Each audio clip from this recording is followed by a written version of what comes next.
and welcome to Catholic News Roundup. I'm Christine Niles. Here are this week's top stories. A Catholic Democrat is defying her bishop. In 2022, San Francisco Archbishop Salvatore Cordileone informed Representative Nancy Pelosi she could no longer receive Holy Communion because of her public support for abortion. In recent comments to the National Catholic Reporter, she retorted, "I received communion anyway. That's his problem, not mine. My faith is always with me. I always feel there's an angel on my shoulder." She went on to claim, "I've never been denied. I've been to Catholic churches all over the country, and I've never been denied." Cordileone responded by asking for prayers for Pelosi's soul and inviting her to dialogue. RFK Jr. is promising to enact pro-life policies. Catholic Missouri Senator Josh Hawley recently met with the incoming head of Health and Human Services, tweeting, "He committed to me to reinstate President Trump's pro-life policies at HHS. That includes reinstating the Mexico City policy and ending taxpayer funding for abortions domestically." He supports reinstating the bar on Title X funds going to organizations that promote abortion.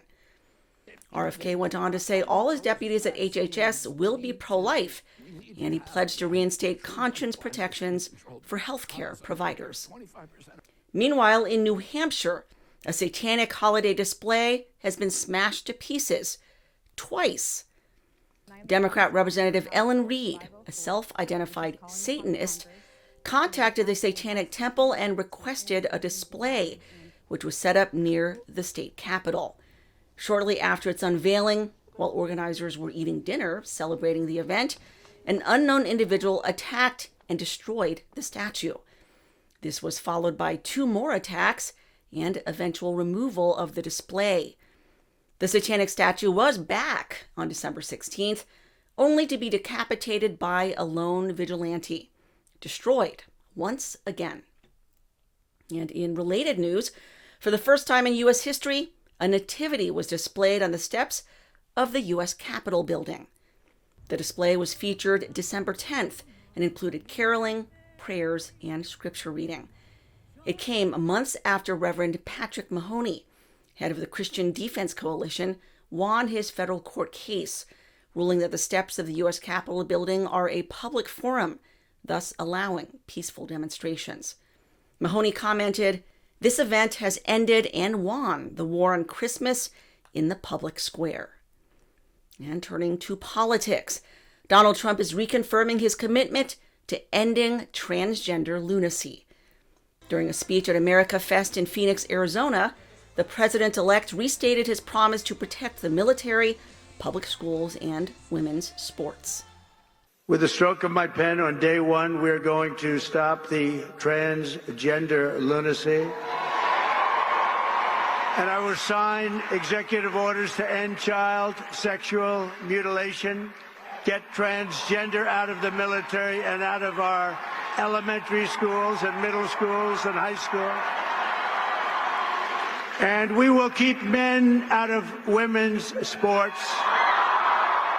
Under the Trump administration, it will be the official policy of the United States government that there are only 2 genders, male and female. In related news, Disney has pulled a transgender storyline from one of its series.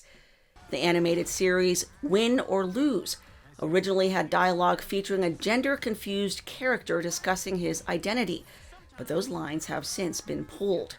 A spokesman said, quote, "We recognize that many parents would prefer to discuss certain subjects with their children on their own terms and timeline." Disney has received a backlash in recent years for its promotion of LGBT themes, including its Pride Parade for children. And in other Trump news, ABC was forced to pay him $15 million for defamation. The news network agreed to the settlement after host George Stephanopoulos falsely said on air that Trump is, quote, "liable for rape." Why are you supporting someone who's been found liable for rape? I just answered your question. What is the answer? He was not found guilty in a criminal court of law. It was sexual abuse. It wasn't actually rape, by the way. And E. Jean Carroll joked about all the money she's going to get and made a mockery out of this case. He repeated the falsehood 10 times. While initially defiant, Stephanopoulos and ABC agreed to pay the $15 million plus $1 million in attorney's fees, while publishing a note of regret for what their host said on air.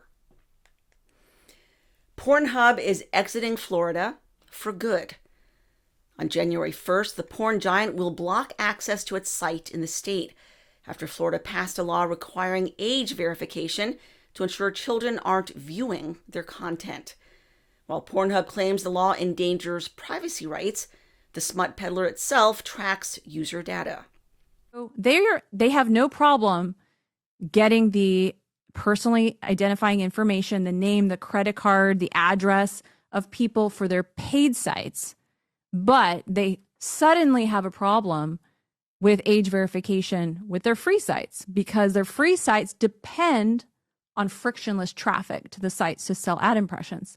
So I just want to point out the flawed logic that they're using in that case and point out the fact that it's a lie, that this is really about privacy when it's really about money. MindGeek loses money. Age verification devastates traffic.